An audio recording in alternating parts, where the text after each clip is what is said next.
Trump सरकार के आते ही पाकिस्तान को सालों से दी जा रही भीख बंद कर दी गई। पाकिस्तान में सिर्फ 15 अरब डॉलर के रिजर्व पड़े हुए हैं, जिसे वो खर्च भी नहीं कर सकती क्योंकि वो दूसरे मुल्कों की दिए हुए पैसे।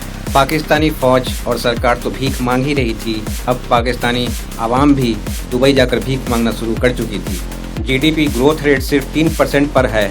मुल्क में 71 लाख करोड़ का कर्जा है, यानी हर पाकिस्तानी पर 2,35,000 रुपए का कर्ज है। 2025 में ही पाकिस्तान को 22 अरब डॉलर से ज्यादा का कर्ज चुकाना है। वर्ल्ड बैंक के अनुसार पाकिस्तान में महंगाई 24% से ज्यादा बढ़ चुकी है और साल के अंत तक 75% पाकिस्तानी भूख से मरने के कगार पर पहुंच जाएंगे। ये तो वो डेटा था जिसे पाक की फौज अपने जाहिल अवाम से लगातार छिपाती रही, पर इस बीच जाफर एक्सप्रेस हाईजैक हो जाता है।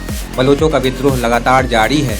पाकिस्तान में गृह युद्ध चल रहा था और आए दिन पाक फौज के सिपाही अपने ही लोगों के हाथों कुत्ते की मौत मर रहे थे और पूरा मुल्क 4 टुकड़ों में बंटने के कगार तक पहुंच गया था।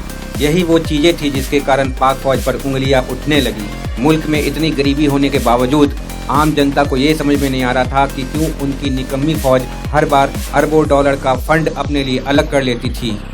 फौज अगर इतनी ही बड़ी देशभक्त है तो फिर उनकी दोहरी नागरिकता क्यों है? क्यों वो इतनी आलीशान जिंदगी जी रहे हैं? क्यों उनके बच्चे विदेशों में करोड़ों की फीस देकर पढ़ रहे हैं, जबकि आम जनता के बच्चों को इस्लाम का चूरन चटाकर जिहाद की भट्टी में झोंका जा रहा था?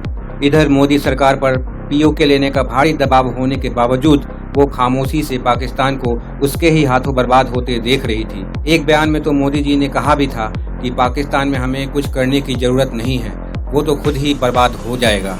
पर पाक फौज को भी तो अपना अस्तित्व बचाना था, नहीं तो वो क्या कहकर जनता के पैसे पर हाथ साफ करेगी। तो पाकिस्तान फौज के पास एक ही रास्ता बचता था, वही पुराना फार्मूला जो वो हमेशा इस्तेमाल करती रही है। कुछ ऐसा कि जनता सब कुछ भूल कर इकट्ठा हो जाए। पर उसने ये नहीं सोचा कि इस बार यहाँ मोदी बैठा है, तो ये कदम शायद पाक फौज के ताबूत में आखिरी किल साबित हो सकता है।